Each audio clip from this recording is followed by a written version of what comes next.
Recording. All right, how's it going, everybody? This is Jose Trujillo, world's greatest living artist, baby. I'm right here with my friend, Nicolas. Hello. What do I say before I say your name?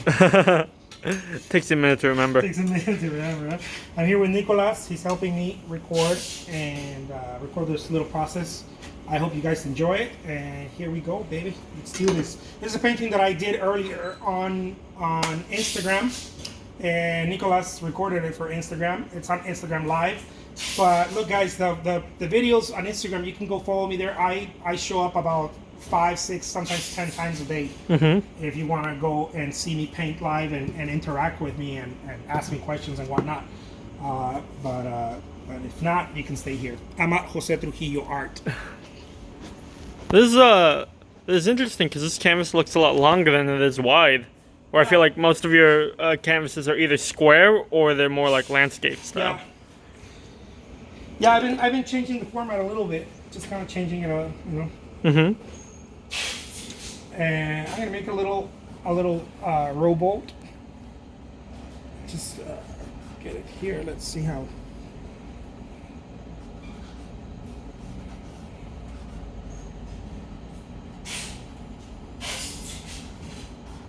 And so already, just because I see the canvas, I'm like starting to ask questions about like, how will this affect what you're painting? What are you going to paint? Like, you know, Based on the based on the size, the dimensions of it. Well, here what I want to focus on. I was thinking about focusing on the reflection of the boat. Oh, cool. So I was thinking about something long. Yeah. You know. And so that was the main reason. Just kind of like the reflection of the boat here. Very cool.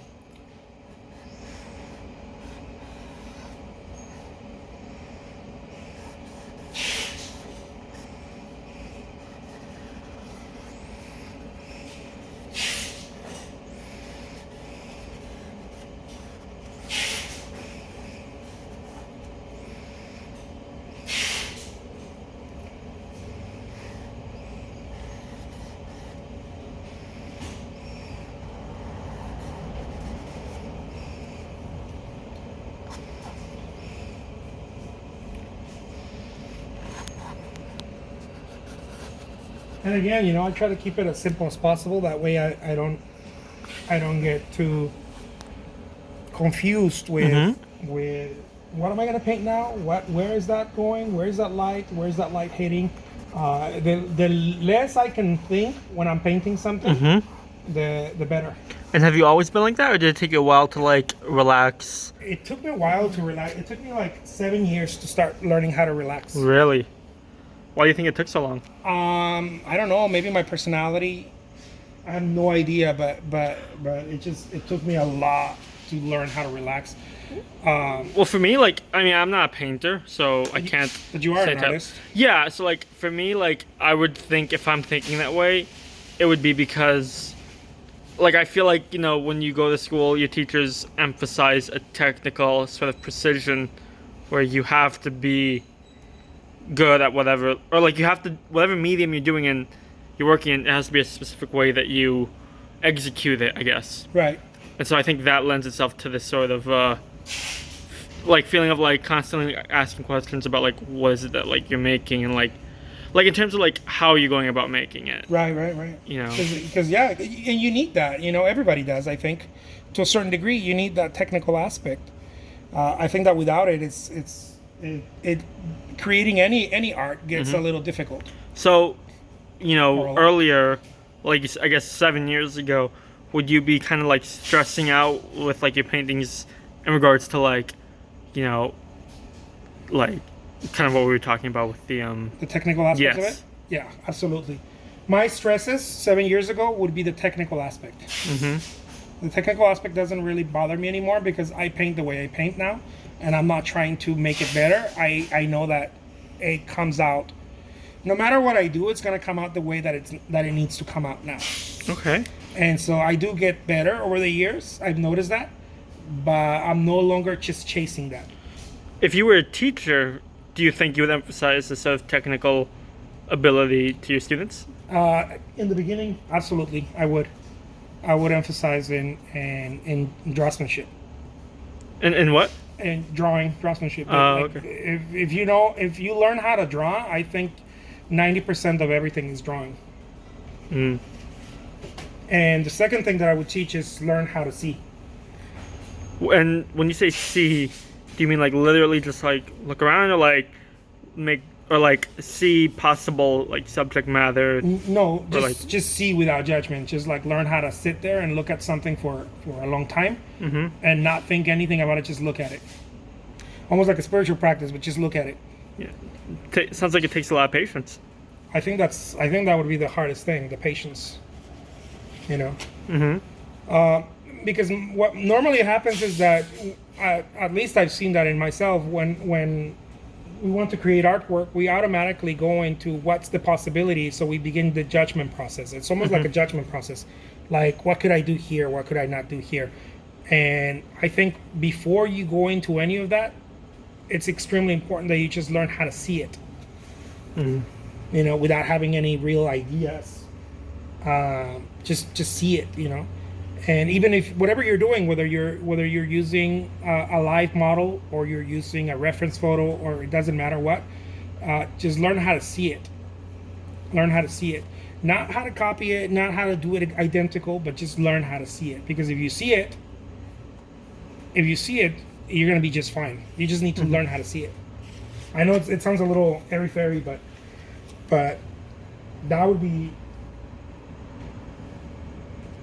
that probably would be more important than the technical aspect of it. In my book. And when you're seeing it, like, are you talking about just seeing, like, in this case, a boat in the water, or like seeing like all the little details about it, the way the kind of light hits it, the shadows it gives off, the way it, you know, sits in the water? No, Is it about that? Or? Very very close. I would tell people to see it and practice not even calling it a boat. Huh. It's very difficult because we have ideas in our minds. Because if you see a boat, automatically your mind interprets a boat, and you have ideas of what a boat looks like, and those filters stop you from seeing. Okay. Because in your mind, you know what a boat looks like. And so Right. you're painting what you have in your mind as opposed to what you're watching. Interesting. Okay. You know, and it's something that I started learning from reading about how Raphael thought as an artist. He used to say, don't think when you're painting. And Monet said, whenever you're painting something, don't name it. Wow. So if you're looking at a mountain, don't say, oh, I'm going to paint a mountain. No, you're just looking at that area. So I would say, don't say I'm going to paint the boat. Say I'm going to paint this area. Okay. I'm first I'm going to look at it, and then I'm going to paint that area. So it's on column areas. That's why Monet referred to his painting as little patches. He said, I don't paint, I don't do pictures. I just paint little patches of color. Wow. Because he's focusing on areas. Uh-huh. And if you focus on areas, then you're not naming anything, and so it allows you to see. Imagine having a relationship with someone where you know nothing about them. Wouldn't that be the most liberating relationship? Well, because I feel like if you have a relationship with someone, you already know something about them. But I don't.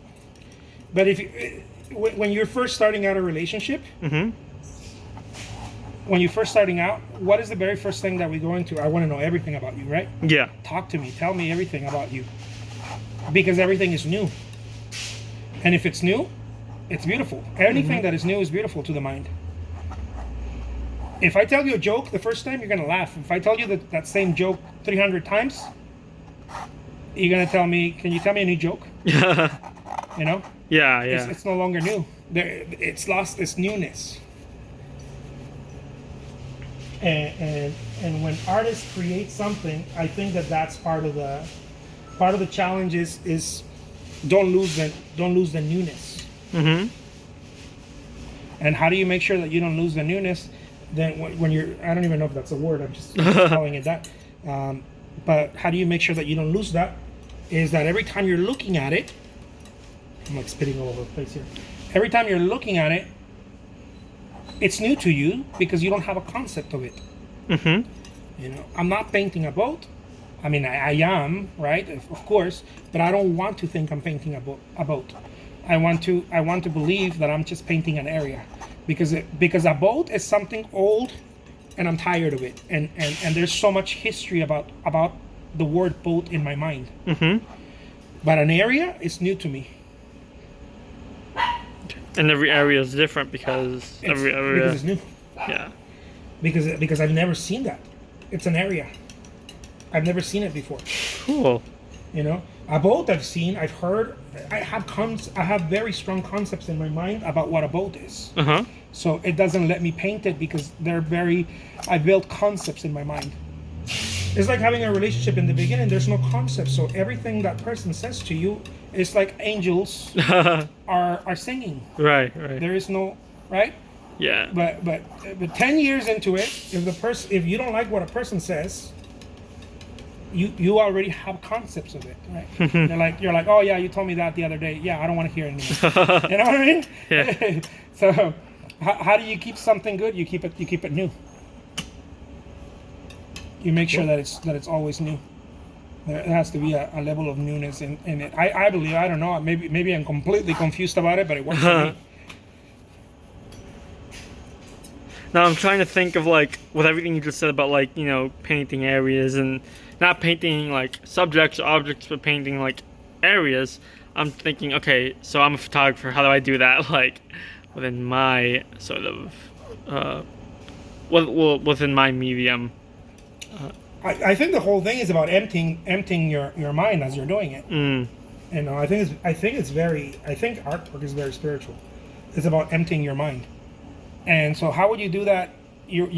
I would assume, I don't know because I'm not a photographer, but I would assume that when you're looking at a subject matter, you're not thinking about the subject matter. Mm-hmm. You're looking at an area, and you're looking at the area and its relationships to the rest of the area. But Okay. not thinking, oh, I'm going to take a photograph of that person. No, I'm going to take a photograph of that area. It's just that person happens to be sitting there. Mm-hmm. You know, and so I'm not confined to concepts. Very cool. I think that's what made a lot of photographers made him win so well. Like the guy who did People of New York, is who I can think of. Yeah. Because I think he was focusing on just areas. It's like, oh, okay. I don't know if he thought about it this way or not, but when I see the photographs, it almost seems random. Mm-hmm. You know, there's like a randomness to it. Well, yeah, because I think, you know, he's randomly taking pictures of People, right? Yeah. so I don't know if I were a photographer, I would get the camera and my limited understanding of that, I would get the camera and just say, I'm going to shoot a photograph that way. Mm. You know, I'm gonna pick that area, or I'm gonna pick this human that is covering that entire area. Like, it's not like, oh, I'm gonna take a portrait of you, but stand back here. Mm-hmm. You know what I mean? But please put your hold your hat this way, put your legs crossed, and stand behind that building. That's an orchestrated photograph. It's no longer natural. You know? Right. There's nothing wrong with that. I don't think there's anything wrong with that. That's good, right?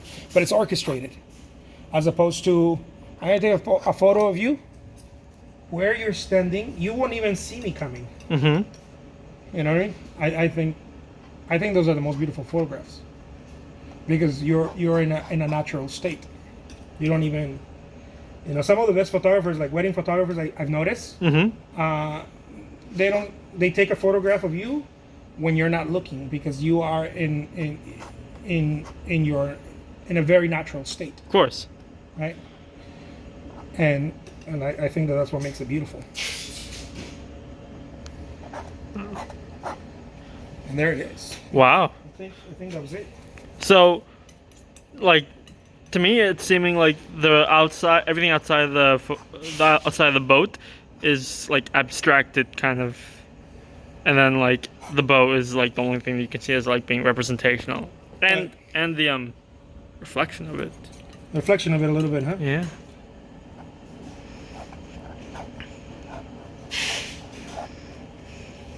Cool. Wow.